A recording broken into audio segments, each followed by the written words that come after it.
Happy International Volunteer Day. I'm Dr. C.K. Andrade, and welcome to Help More, Stress Less. I am delighted to be able to spend my International Volunteer Day with you because volunteering is one of my passions. I started volunteering from the time that I could walk alongside of my parents, who were very active in the community, and haven't spent a single year of my life without doing something as a volunteer. My other passion is teaching people how to win over stress. And I've been fortunate to be able to do that since 1989. And as a result, as part of my practice, every year I have an annual giving project. And this series of Help More's Stress Less seminars for volunteers is this year's giving project. And I'm really grateful for the support that I've received from Citrix, from Volunteer Match, the YWCA of Canada, United Way, and all of you for taking the time to be here today. Some of you may be old pros at webinars, and for some of you this may be a new experience. Regardless of which camp you fall into, please stay in your comfort zone. When we talk about stress and burnout, often we touch on personal things, and it's your choice to share information about personal things. This session is being recorded, and so we're actually handling input in a way that keeps you all anonymous. All of you were really kind enough to fill out those surveys beforehand, and what we've done is I've pulled together all of the information that you shared, and we're going to feed it back to the group anonymously, and then that allows us to be able to do polls. And when we do a poll, your comments don't show your name, and you're totally anonymous, and we're able to still get your input. Now, please keep in mind that you can change your mind about participating at any time. Join in, stop joining. And as you participate, please remember that everyone has their own perspective on stress and burnout, and we just need to respect other people's inputs. And finally, if you do feel uncomfortable and you want to leave the session, please feel free to do so. I have a dashboard that tells me who stays, who comes, and what's happening. And I'm a mom, and if you leave, I will worry about you. And so I'd really appreciate it. If you have to drop, just let me know. So you can check in with me after the session by sending an email, or you can send a question, it only comes to me, that just says I have to leave. So whether the kid needs to be picked up, the dog needs to be fed, you've got to go to a meeting, or you're just feeling uncomfortable, please feel free to step out. I wish that I could be with you one-on-one. Unfortunately, I'm not.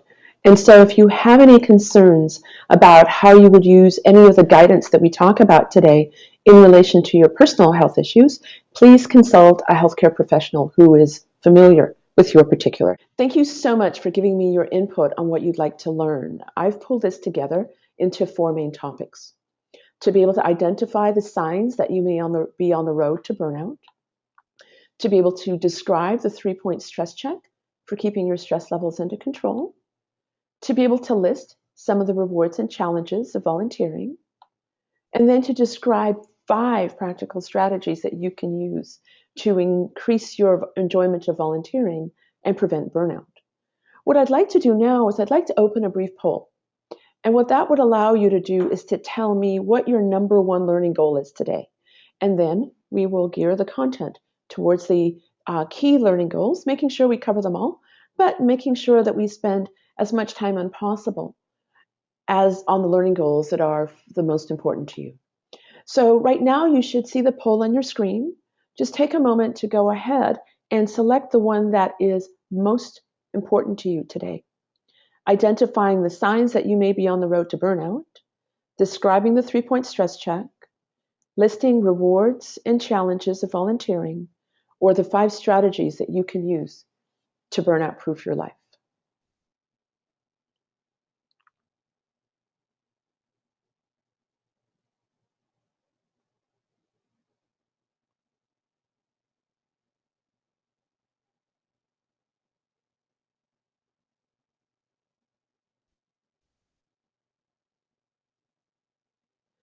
So it looks as though a number of you are leaning towards the 5 strategies that you can use to prevent burnout. And let's go ahead and give a couple more minutes to be able to see what the others want to see. A lot of people want to identify the signs that you may be on the road to burnout. So let's go ahead and see how this is working out. So it looks as though the majority of you want to focus on the 5 practical strategies for burnout proofing, and that the next in line is identifying the signs that you may be on the road to burnout. And then in addition, the 3-point stress check and the rewards and challenges of volunteering. So let's take it in that order. I'd like us to begin by taking a look on the bright side. I'm very aware that all of you are taking your time out of a busy Friday to be here today. That to me speaks to your commitment as volunteers. Volunteering is important to you. There's something about volunteering that brings you back. And so let's take a look at the many rewards that you get from being a volunteer, because this is what sustains us.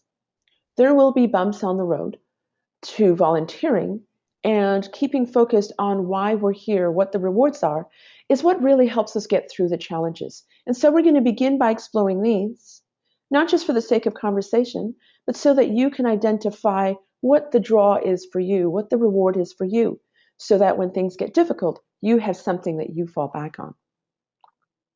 Now, all of you were just so kind enough to take the time to identify the rewards that you got from volunteering. And I've organized those into 5 categories, and here they are in alphabetical order. Appreciation from others was important. Seeing the smile on your patients' faces and the look of appreciation, the positive comments that you get, to hear how happy clients are with your program, and just the warm fuzzies that you get from volunteering. Making connections with others and relationships with other people was a huge area as well. People talked about making more friends, connecting with people who have common interests, rebuilding and building communities, and that sense of belonging that you got, being part of a bigger picture. And also, for many, it helped bring your family together as you volunteered as a family. Volunteering isn't only about others. We also experience a lot of personal growth and learning from volunteering. People talked about how important it was for them to do something of value with their lives, and how experiencing new tasks and learning was important to them, and also how they learned from humbling experiences, those that put their life into perspective.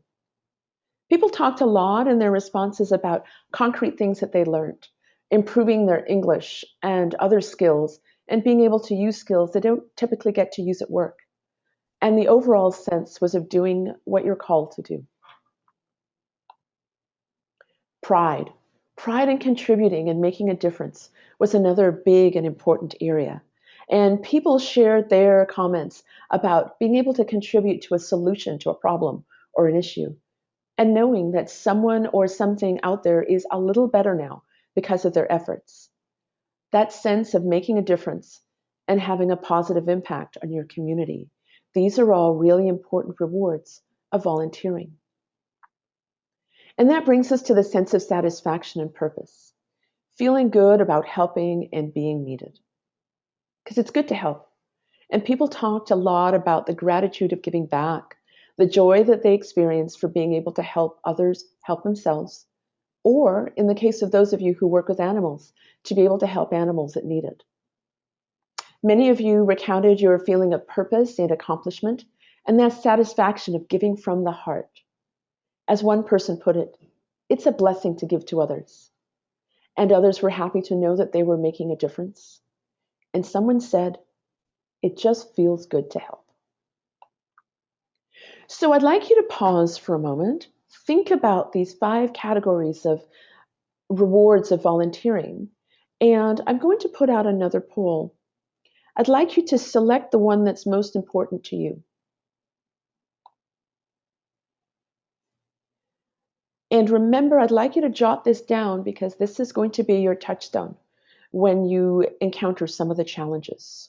So is it appreciation from others, those connections and relationships, personal growth and learning, pride in contributing and making a difference, and then that sense of purpose, the satisfaction, feeling good about helping. So it looks as though so far the sense of purpose and satisfaction is very high on the list, with the pride in contributing and making a difference coming in right after. Let's take a couple more seconds to see what others want to share.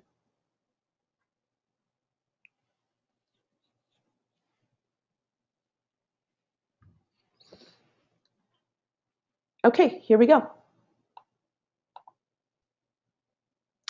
So you can see that 46% of you, the majority, really felt that your main reward was that sense of purpose, the satisfaction, just feeling good about helping. For 23% of you, it was that pride in contributing and making a difference. Personal growth and learning and the connections that you shared was the other that was shared by 15% of you, respectively. Keep this in mind because this is really important. Rewards are many when we're volunteering. Now, despite all of these rewards, even volunteers get the blues sometimes. And I've been there. I start out as that relaxed, happy volunteer at the beginning of the day. And by the time I go through the ringer of all of the things that happen, I become that kind of wrung out, stressed out volunteer that we see on the other side of the screen. And we talk about this stress a lot, but what is stress anyway? Let's take a moment to understand stress a bit so that we can understand how we can use the different tools for managing our stress levels, keeping them under control. If you haven't had a chance to yet, I do suggest that you take a moment to watch the Burnout or Standout video on YouTube. It just kind of pulls that whole perspective on burnout together. So let's look at stress.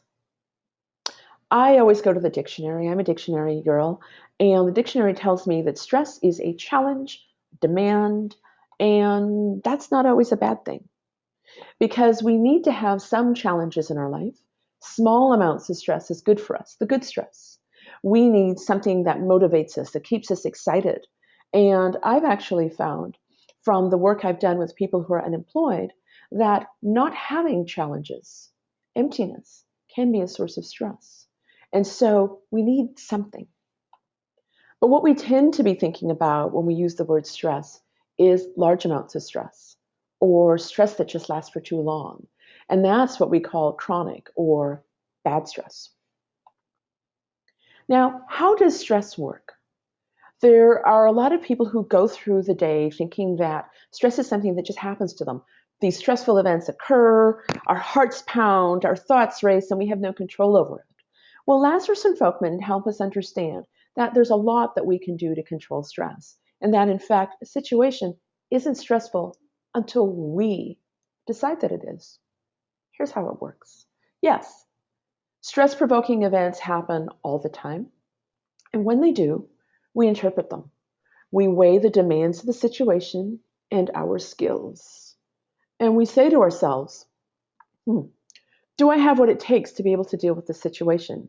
And if we say, that demands are too great, I don't know how to do this, then we have the negative interpretation. We say, I can't cope, I can't deal with this, I don't know how to do this is a disaster, and you stress.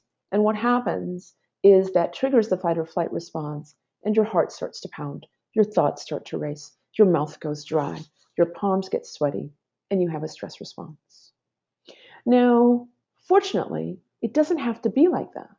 What Lazarus and Folkman also explained to us is that if the event happens and you decide that your skills far outweigh the demands of the situation, then you have a very different interpretation. You say, oh, this is not a big deal. Been there, done that, I've got this under control. And at that point, there is no stress response. So given this, we know that we have control over stress. But why do we care so much about chronic stress? It's because chronic stress affects our minds, our emotions, our bodies, and our behavior. So when your emotions start to get really negative, when you start to be on that emotional roller coaster, feeling depressed or anxious or frantic or isolated or irritable, that may be chronic stress. When your thoughts get negative and you have the headaches and you can't concentrate and you have trouble sleeping and you don't feel like yourself, Those may be the effects of chronic stress. And clearly, these affect your effectiveness as a volunteer. It's really hard to be a caring volunteer when you're not feeling so great. Now, we each have our own particular way of responding to chronic stress. And what I'd like you to do is I'd like to think about you to think about yourselves.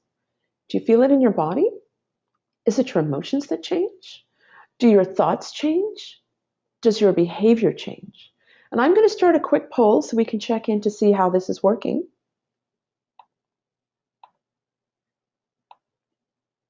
So there you go. And why are we doing this? We're doing this because this is going to be one of your very important clues as you go through the day.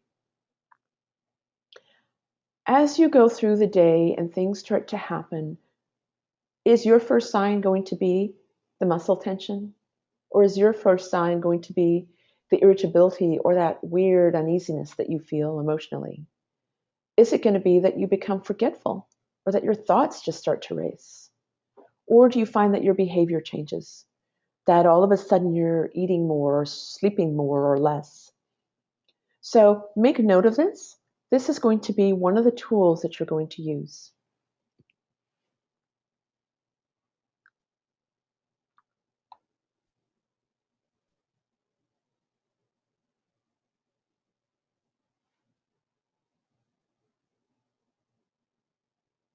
So it looks as though the majority of you right now are looking at your emotions and some of you your thoughts. We're almost to most of you, so let's give this a couple more seconds. And I'd like the rest of you to think about this and think, okay, body, emotions, thoughts, or behaviors.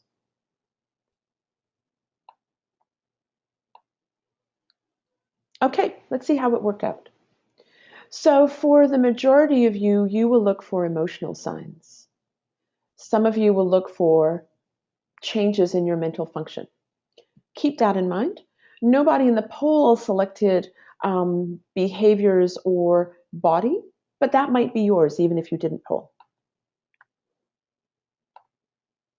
Now you may be sitting there thinking, oh my goodness, I've got stress. I'm not sure what I'm going to do with this. And I'd like you to keep in mind, take a deep breath.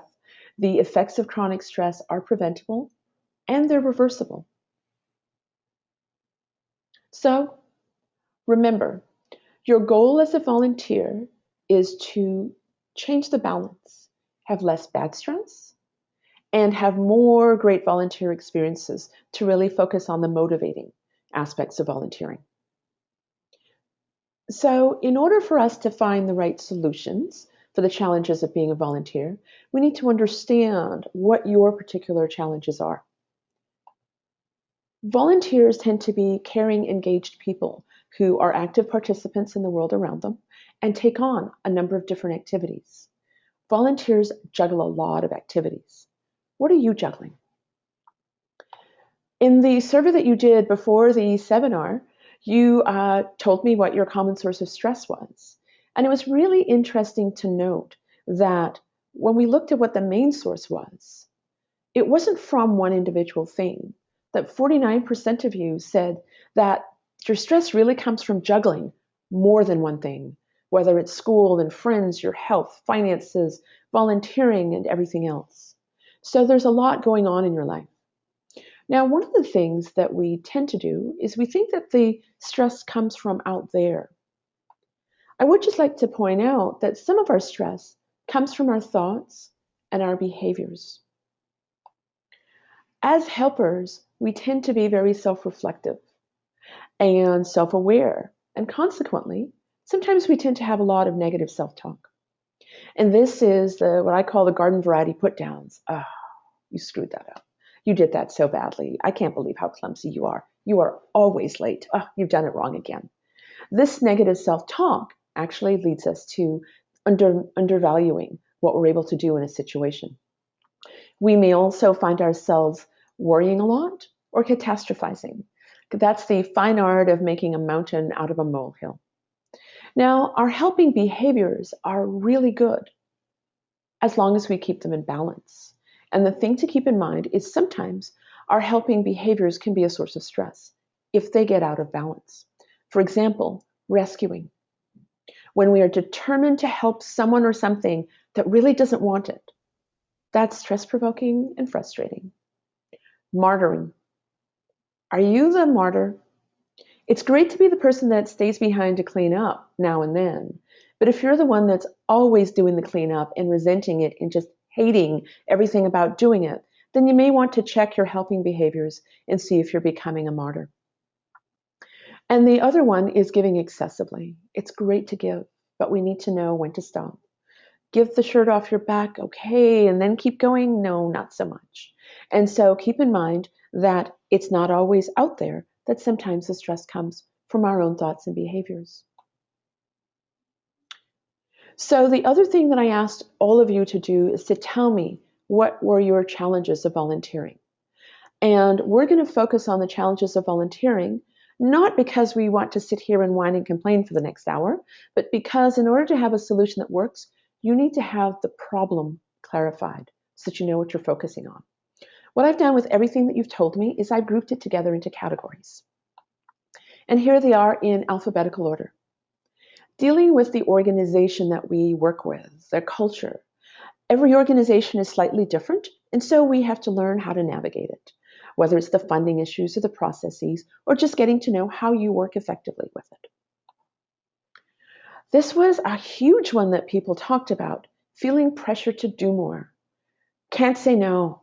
You feel that you've got to take on the world, and you don't have enough time to be able to do everything. Interpersonal relationships.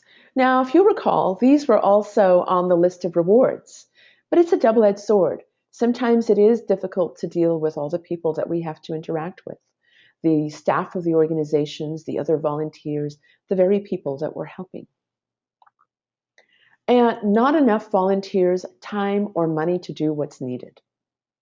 That was a really big frustration for many, and it's classic. And then finally, seeing others in distress was difficult and challenging. We are often drawn to volunteering because we want to alleviate some of that distress, make things better, and yet it can be really stress-provoking to see that distress firsthand. So once again, I'd like you to think about what's important for you. So I'd like you to think about what your biggest challenge is as a volunteer. I'm going to launch a poll. And I'd like you to identify this for yourself, because this is going to be something that as we talk about things in the rest of the session, that you can keep this as a focus, that you can say, how will I use this particular strategy to be able to deal with this challenge that I'm dealing with? So I can see right now that in this group, so far, seeing others in distress is really big. And it's sort of tied between three of the others.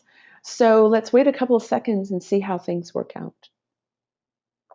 And again, this understanding is what's going to help you focus all of your efforts on being able to overcome the challenges of volunteering. So it looks as though feeling pressure to do more, there's been a huge switch in the votes, and feeling pressure to do more has become the number one rather than seeing others in distress. So let's go ahead. In 2 seconds, I'll go ahead and share the results with you.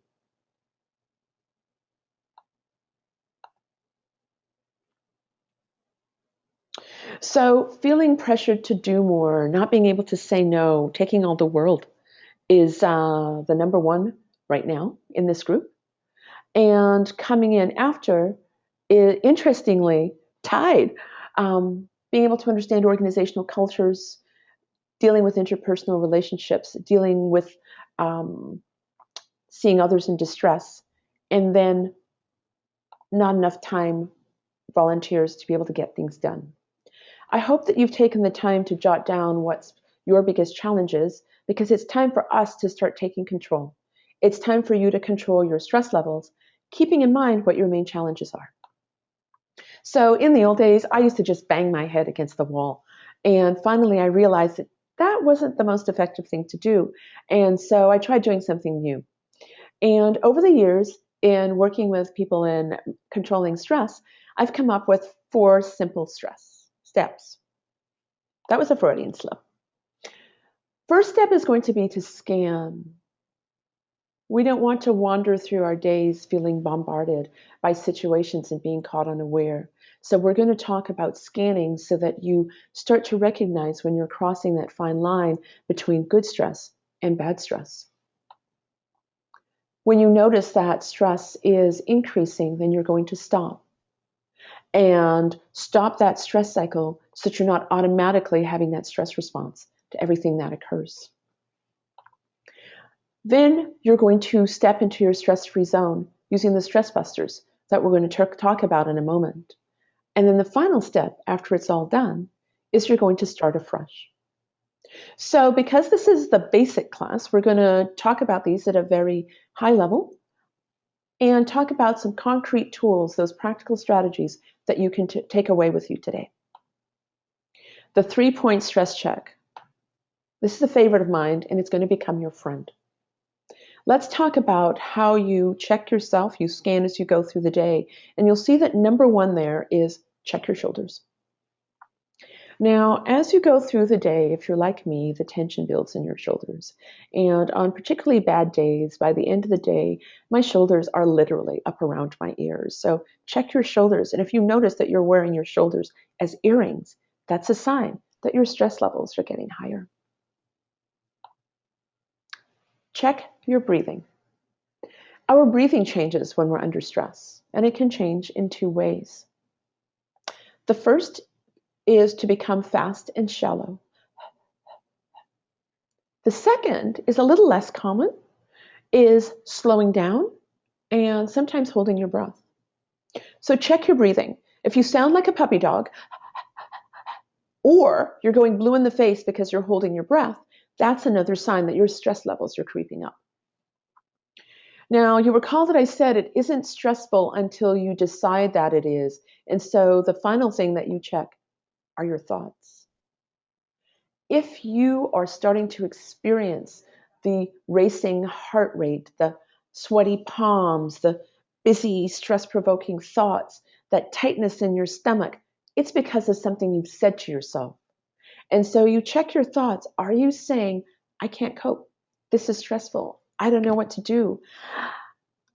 I can't do this. Check your thoughts. So remember, check your shoulders, check your breathing, check your thoughts. And then what? So you realize that you're moving into that stress zone, then you take action to lower your stress levels and bring them down a notch. And here's where the quick stress buster comes in handy. And I'd like you to do this along with me. We talked about the tension building in your shoulders. And so the first thing that you do is you change your shoulders. Lower your shoulders and let that tension go. Now, if you've been walking around all day with your shoulders up around your ears, just dropping them may not take that tension out of the shoulders. So I'd like you to join me in making big circles with your shoulders. Nice big shoulders back, and then circles forward, and give them a wiggle, and now let them drop. And you'll find that they feel a little more relaxed, because the goal is to let that tension in your shoulders go. Now, you may be thinking to yourself, well, that's a really great idea, but when I'm in a professional situation, I can't exactly be doing the little shoulder circles here. It doesn't look very professional. So I'm going to tell you a little cheat for being able to do this without anybody even noticing. I'd like you to raise your shoulders just a touch, just enough so that you can start to feel the muscles getting tense, and then hold down. And in that situation, you can keep talking, you can keep going on with whatever you were doing, and then slowly, now drop your shoulders. And you'll notice there's a real difference. So you've dealt with the tension in your shoulders, and the next is our breathing. So you're going to change your breathing from that stress breathing. And the first step will be to slowly breathe in through your nose. And there's a reason that we do that. There are actually 2.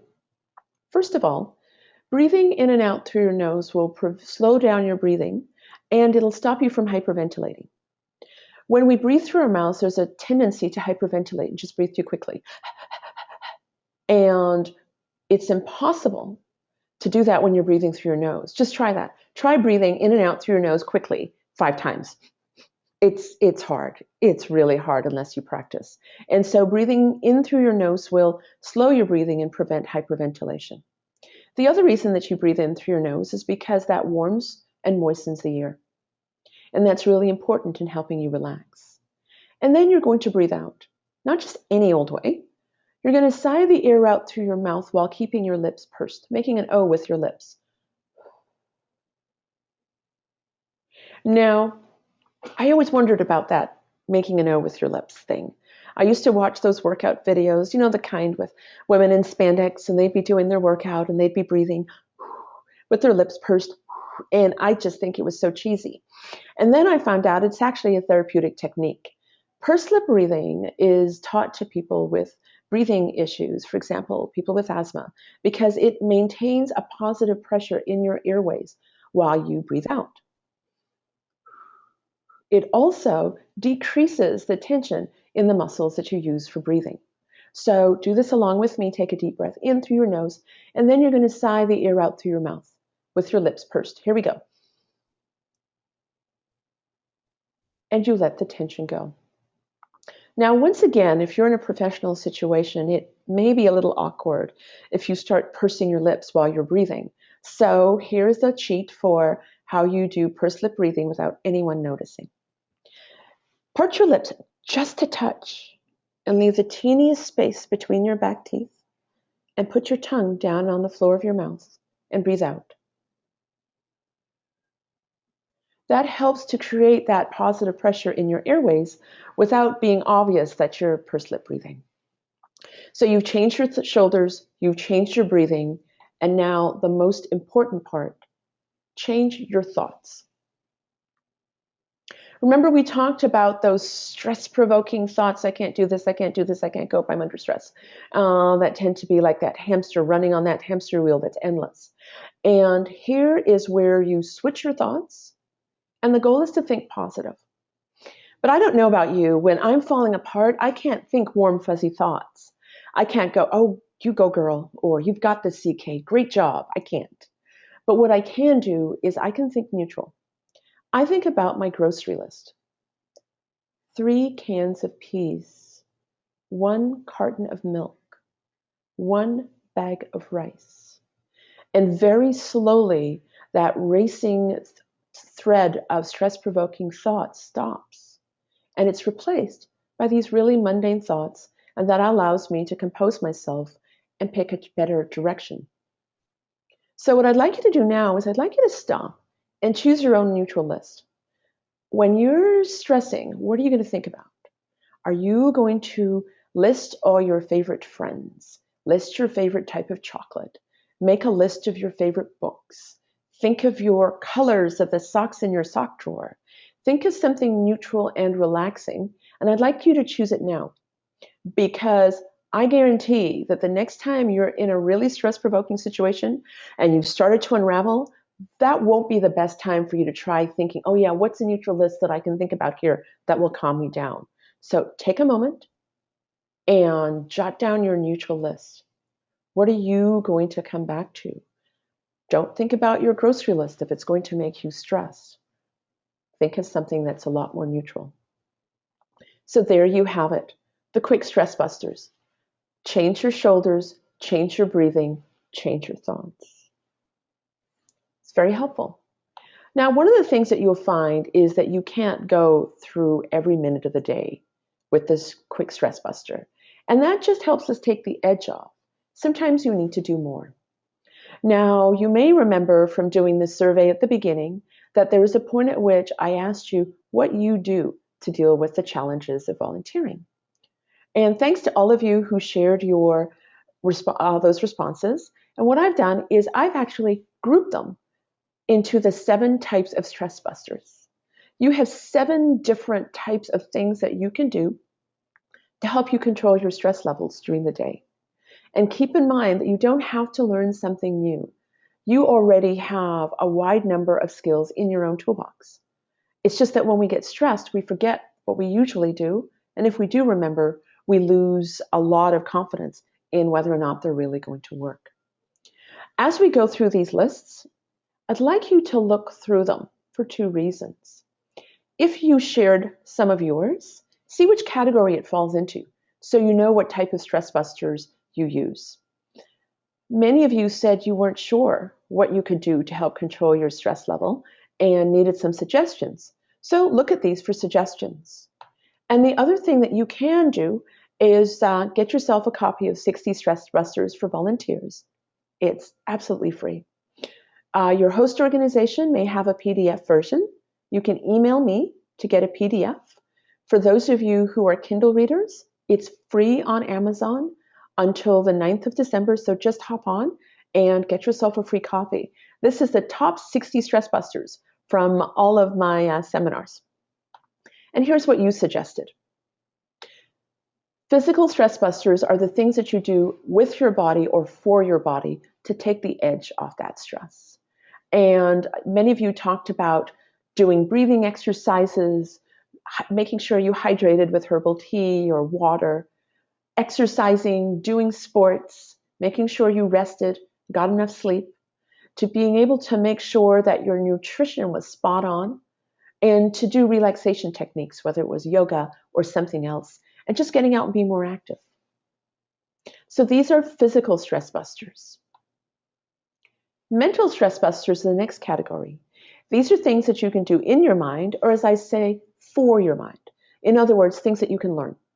So the things that you came up with that fell into this category included focusing on what's positive in your life as opposed to the negative things, to be able to look at what's causing your stress and developing a plan to address what you can change. Meditating, that's a mental stress buster.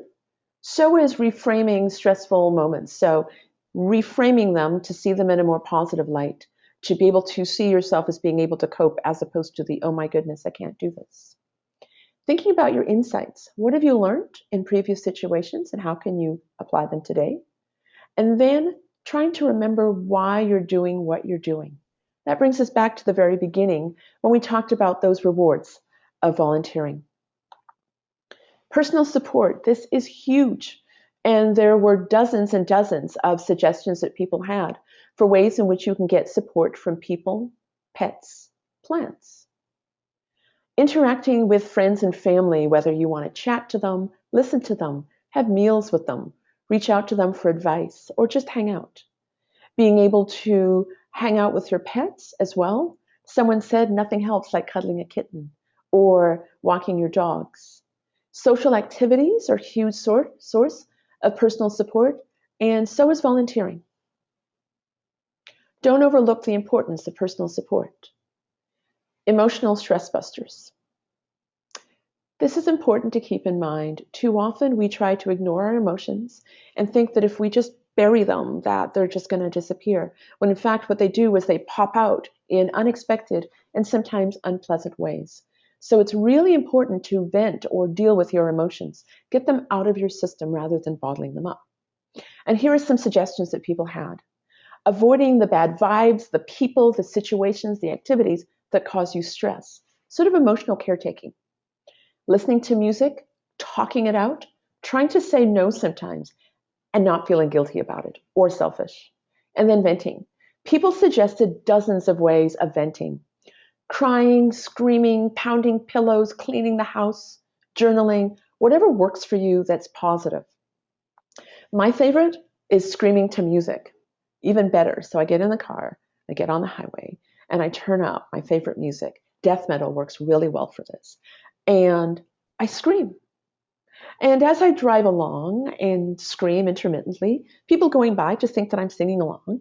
And it's really relaxing for me just to drive along and just have the occasional scream. Now, for those of you that aren't comfortable with screaming out loud, scream silently. Make a screaming motion, but just don't say a word. But however you do it, get in touch with those emotions. Figure out what you need to get them out and vent or deal with them. Get organized.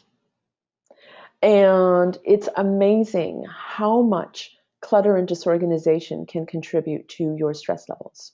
We all have a different tolerance for a level of chaos that we can be comfortable with in our lives. We all have that threshold where it just pushes us a bit too far. So getting organized is a really big way of being able to manage and control your stress levels. So whether you clean, create lists of things to do, be able to identify your priorities, your key commitments, to manage your calendars so that you're able to keep a balance between work and fun and time for your family or yourself, and to be loyal to your commitments.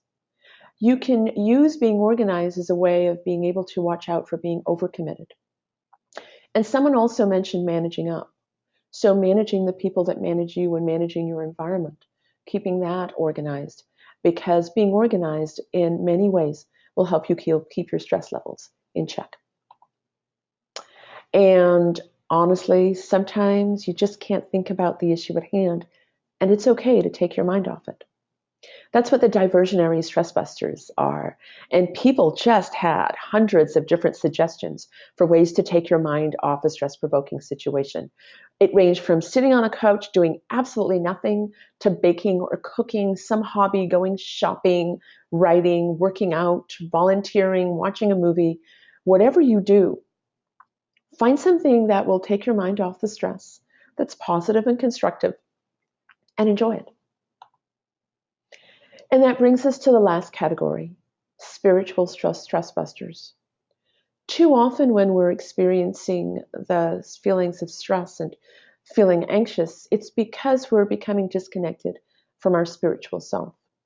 Now, spirituality encompasses religion and goes beyond to being connected with nature and realizing that we're part of the world around us, that regardless of how bad things seem in our lives, that tomorrow the sun's still going to come up, the sun is still going to set, and that we're part of something bigger than just us. So doing something spiritual may include just being quiet, journaling, hiking or being out in nature, meditation, practicing mindfulness, prayer, whatever your spiritual practice may be, taking time for yourself. So remember to add something spiritual into your toolbox of stress busters. So there we have it, 7 different categories of stress busters. And many of you talked about wanting to leave here with practical strategies that you can use to burn out. So what I'm going to do is I'm just going to challenge you right now to pick a category of stress busters that you think are going to be helpful for you. And I'm going to open up a quick poll so that you can share this.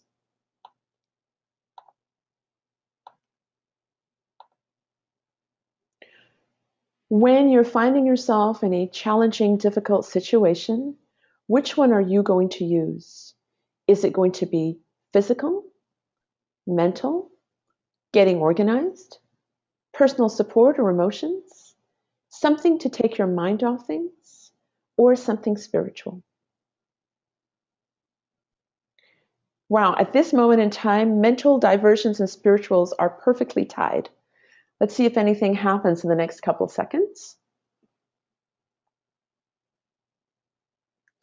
Spiritual has just bumped up over the other two.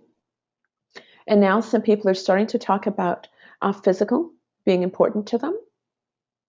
So remember as we go through this that you're just going to jot this down in your notes from today or your mental notes as kind of your go-to strategy for when you're starting to feel stressed.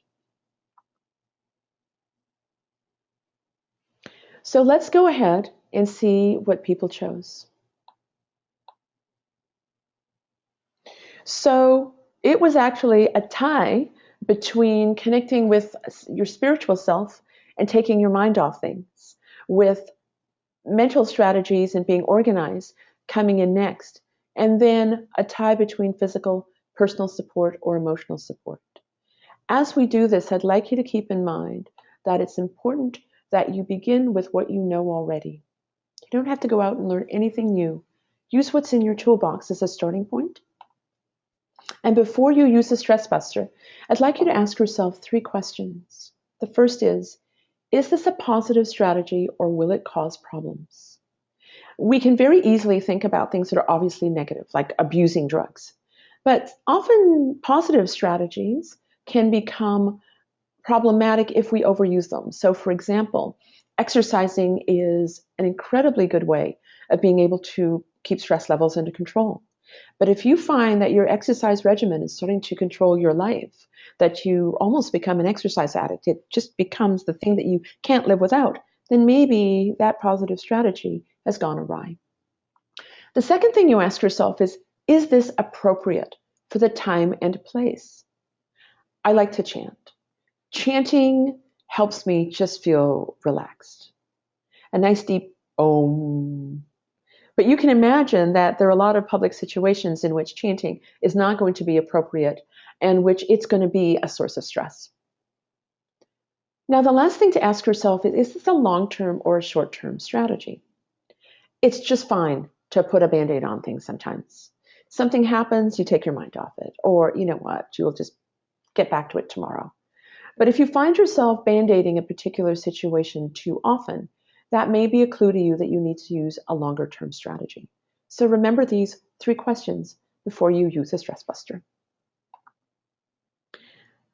Now, we've used all the stress busters because we've scanned through the day. We've seen that we're starting to cross that line to the bad stress zone. We've stopped the stress cycle. We've taken care of the situation. And now it's really important to start afresh. Put it behind you. Now, I want you to think back to the last week. Have you replayed something that went wrong mentally? Do you know when we do that? When we go, oh yeah, and this is what he said, but this is when I should have said this, and then I should have walked out of the room because then next time he'll take me more seriously, or whatever it was that happened. And when you replay these situations, you may not have noticed it, but you actually start to re-experience those emotions. Your body starts to feel all of that tension again. You're rethinking all of those negative thoughts, and you actually are re-experiencing that stress. So I encourage you, when something is over, remember that you did the best that you could with who you were and what you knew at that point in time. Instead of keeping it like another pearl of stress that you put in this necklace around your neck until it drags you down, throw it away, put it behind you, it's gone, and move on. And remember, allow yourself to learn. If you can think of another way of handling that situation, it's because you've learned, you've grown. Allow yourself to learn, put it behind you. Start small. You may have a lot of ideas for how you want to start addressing some of the challenges of volunteering with your new burnout-proofing techniques, but I do encourage you to pick something small. Too often we go out there and we just want to overhaul everything, and that can be a source of stress. And as you go through with your plans, please be flexible. There actually is nothing I find more stressful than sticking with a plan that's not working. Sure, you committed to it, but if it's really not working and it's really stress-provoking, go for plan B. And if plan B isn't working, try something else. Take it slowly. You may have heard that the human psyche is like an elastic band. If you try to change too rapidly, it'll break. But if you make very gradual changes day by day, slowly, our psyches, our personalities, our behaviors will change and accommodate. And I'd like to leave you with one last thought. Believe in yourself. I know, it always sounds a little hokey when I say that. And yet, what do we say to people when we're supporting them? We tell them to believe in themselves. And why is that so important when you're trying to overcome the challenges in life? It's because we go back to that stress cycle, to that point where you're balancing the demands of a situation against your skills, what you have to cope. And if you believe in yourself, you will believe in your skills and you will always tip the scales in your favor and say, I've got this. Believing in yourself is one of the keys. So there we have it, the 4 steps. Scan as you go through the day to know when you've crossed the fine line from good stress to bad stress. When you notice that you have, stop. Use the quick stress buster or one of the stress busters in one of those 7 categories to step into your stress-free zone and do the best you can. And when it's all over, put it behind you and start afresh. I'd like to leave you with a quote that is familiar to many. I wish I'd wrote it because I think it sums things up really nicely. To be free of destructive stress, don't sweat the small stuff and realize that all stuff is small. So now we'll just take questions or comments, and I'm going to turn off the webcam because that'll give more bandwidth. And I'm going to go ahead and unmute you. And you can also send questions by typing them in.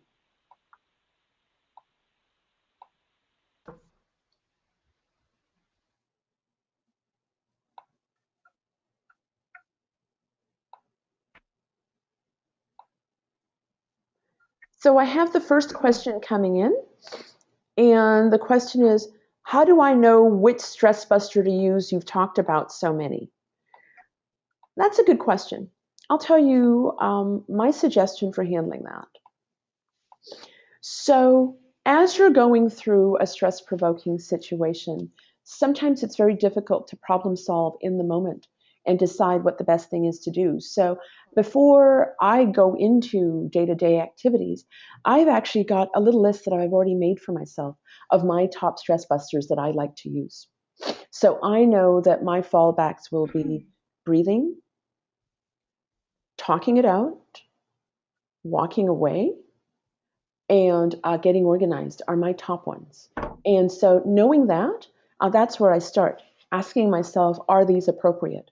So if you're not sure where to start in using stress busters, think about everything that you have heard this morning and go back and pick the ones that will become your fallback strategies. Try them out. And I always experiment and tweak. I'm always surprised to find that I'll encounter a new situation where the tried and true just doesn't work anymore, and I need to try something else. Any other questions? Remember, if you can't think of what you wanted to ask right now, or you'd rather ask it in a more personal context, you are welcome to email me, to Facebook me, and even connect with me on Twitter. And I'd like to close by saying thank you to all of you for taking the time today on International Volunteer Day to be able to learn some burnout proofing techniques. And good luck to all of you. Enjoy the rest of your afternoon. Take care.